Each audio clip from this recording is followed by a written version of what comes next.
آج ہم جس ہستی کا ذکر کرنے جا رہے ہیں ان کا نام قطب الدین تھا اور لقب ابو المکرم تھا۔ آپ شاہ موسیٰ کمال قادری کے نام سے مشہور ہوئے۔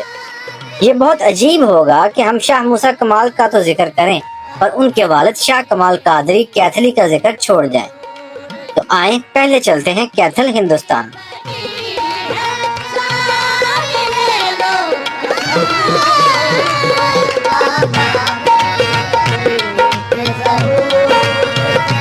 شاہ کمال قادری سلسلہ قادریہ میں ہندوستان میں سب سے بڑی ہستی ہے۔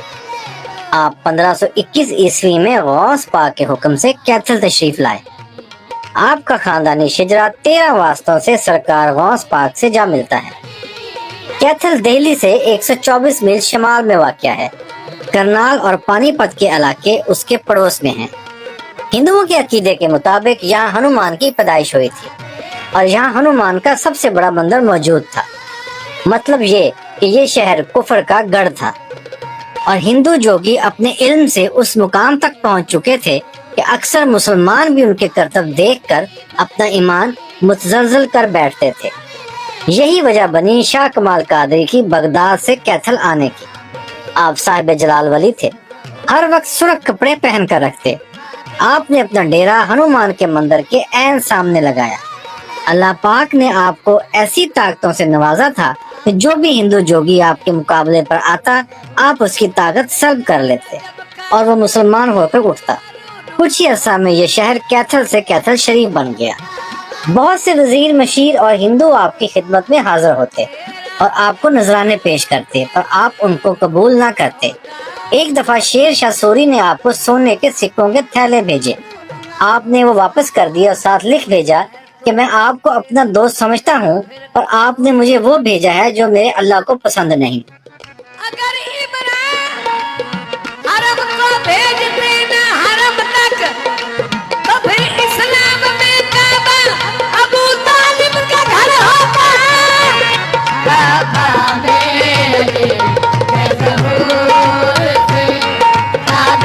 شاہ موسیٰ کمال قادری اپنے والد شاہ کمال قادری کے روحانی جانشین تھے۔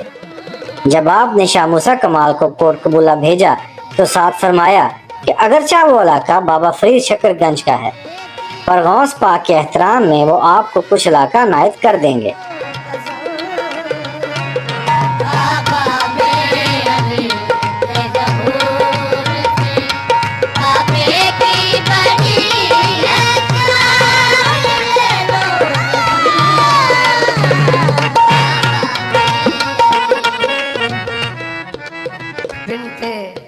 بنتے اسد کی گود میں نازل ہوا۔ ایک مشہور مجذوب بابا حیدر ایک دفعہ آپ کی قبولہ آمد سے پہلے قبولہ کی گلیوں میں اپنی داڑھی سے جھاڑو دے رہے تھے۔ جب آپ سے پوچھا گیا کہ یہ کیا کر رہے ہو تو بابا حیدر نے فرمایا کہ جلد ہی یہاں ایک شیر آ رہا ہے جو کہ غوث اعظم کا بیٹا ہے۔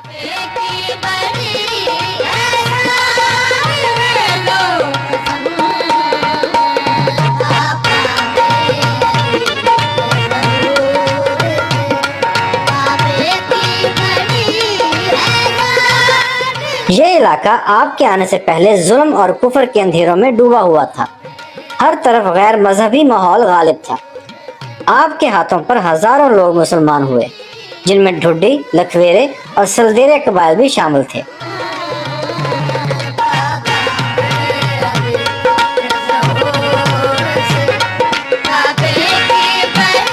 کوٹ قبولہ پہنچنے پر سب سے پہلے آپ نے بابا فرید کے مزار پر حاضری دی۔ آپ غور و فکر میں اس قدر مشغول تھے کہ درگاہ کے نوکر نے آپ کی موجودگی کا نوٹس نہ لیتے ہوئے دروازہ بند کر دیا۔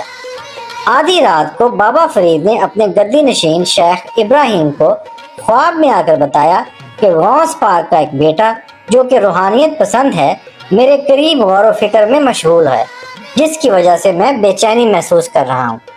دروازہ کھولنے کے لیے کسی کو بھیجیں۔ سجادہ نشین جب وہاں پہنچے تو شاہ موسیٰ کمال کو غور و فکر میں محو پایا۔